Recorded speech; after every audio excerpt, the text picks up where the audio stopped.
So we started Radiant Fabrication to address the three main problems in 3D printing that we saw: reliability, accessibility, and speed.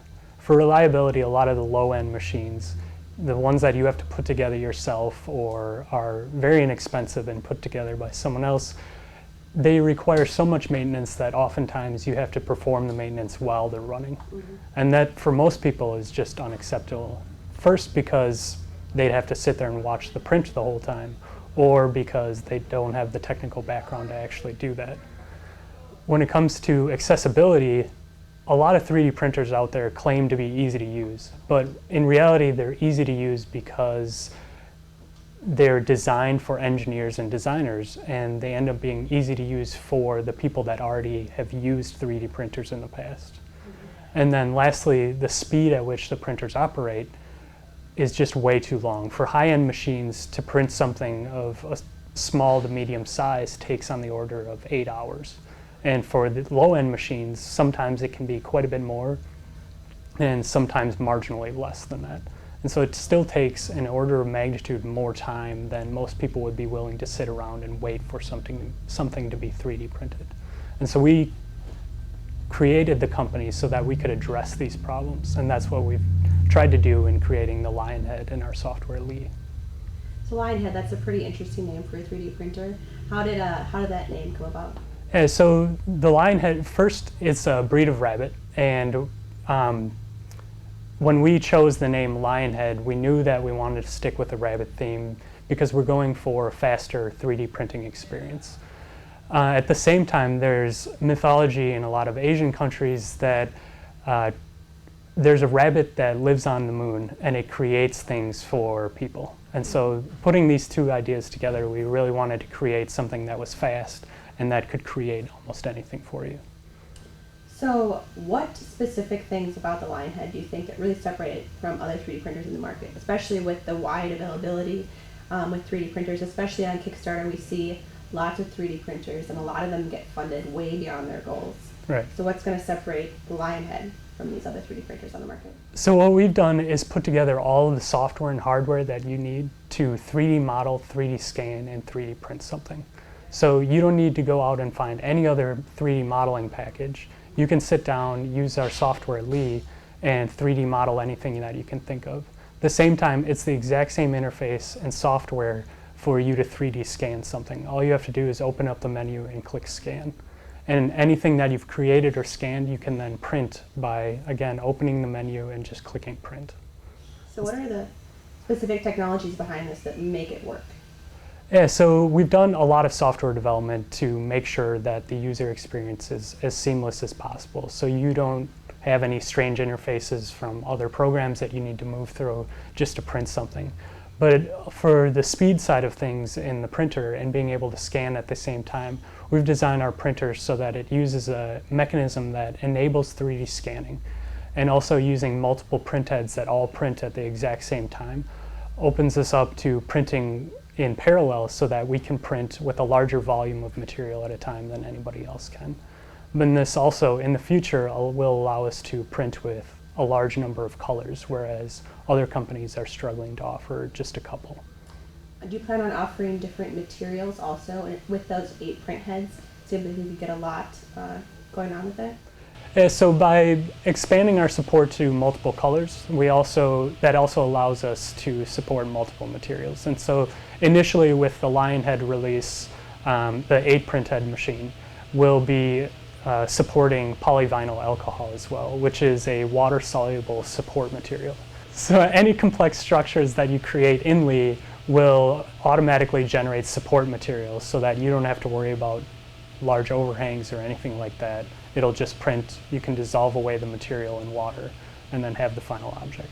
That's definitely a lot easier than getting in there with the scalpel, yep. stuff down. Our editor hurt himself quite a few times trying to get that support structure off. Exactly. So what would you say were the biggest challenges in designing and engineering these 3D printers?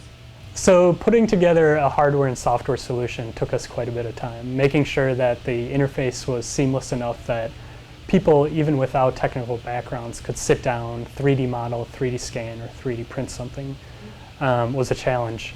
But also coming up with the mechanical components and putting them into the Lionhead so that you didn't need to tweak anything in the software or tweak any of the hardware. It would just work for you.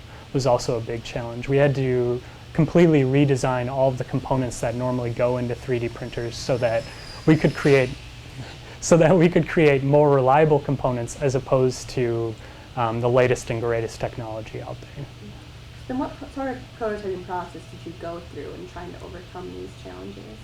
We iteratively designed all of our parts. So we created many versions of all of the core components in the Lionhead. And this includes things from the heater blocks, extruder drives, and the whole movement mechanism.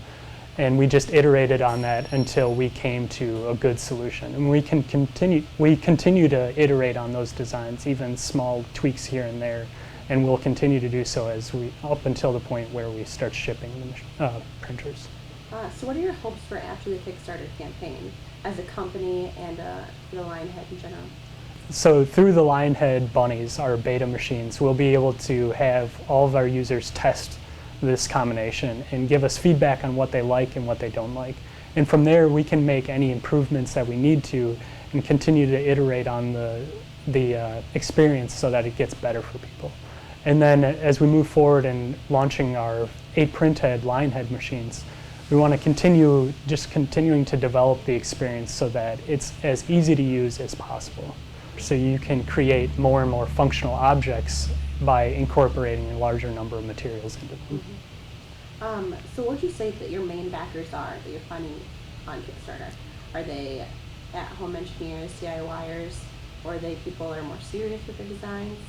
What do you think the main audience is going to be? So who we originally designed it for was really non-technical users in small business and kind of hobbyist markets.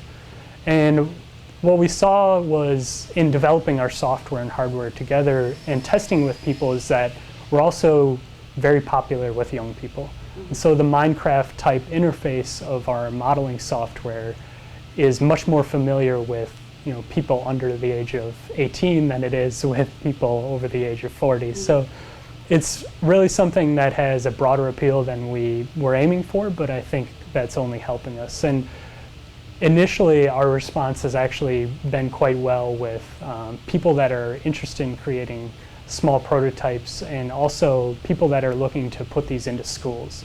And so a few of them are actually being donated to schools here in Madison and even a school out in Oklahoma.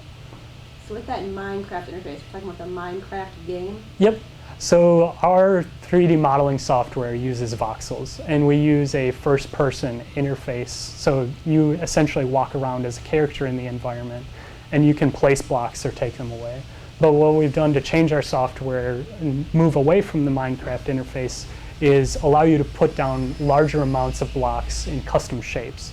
So if you want to create a large sphere of voxels, you can do that with just one click. Or if you've created your own custom shape that you now want to copy over and over again, you can copy that and then paste it anywhere in the area. How'd you come up with the idea of using this Minecraft interface for your software? So when we were trying to develop the initial version of our modeling software, we were trying to simplify what we now believe is kind of a broken interface. So using these boundary representation models for 3D models is really broken for most people. They don't understand how to interface with it. And so we looked at Minecraft and saw a very intuitive interface for understanding that there is something there or there isn't. And so working with very small blocks of printing material, voxels in this case, we're able to allow the users to put down just like 0.5 millimeters on a side of material and then build up whatever object they want. That's really interesting. I guess the last questions I always like to ask is in relation to the industry, specifically the 3D printing, 3D printer industry. What keeps you up at night when you're thinking about it? I guess a big fear is that we've created this end-to-end solution and tried to make it as easy to use as possible for people. But there are much less expensive printers out there that all offer the exact same software. There's no modeling interface at all. It's just a very rough interface to their printer. And so you have to go somewhere else if you want to 3D model or 3D scan something. And so we've tried to create this end-to-end experience. And my fear is that there's enough low-cost solutions out there that even though we've created something unique, we'll get passed over because it's just another 3D printer. With that cost in mind, how much do you think that the final price will be for a commercialized version of the Lionhead? So for the 4-printhead machine, if we continue to offer that in the future, it will be in the range of $1,500 to $2,000. And then for the 8-printhead machine, it'll be around $2,400, $2,500. It seems that with all the extra things that it offers, that's pretty in line with certain 3D printers that are available. Yeah, so there are other 3D printers out there, and there are other 3D scanners out there, but you're often paying quite a bit of money for either. And so putting those solutions together, multiple machines from other suppliers, means that you're actually spending more money than what we're offering. And you also get 3D modeling software, which nobody else offers.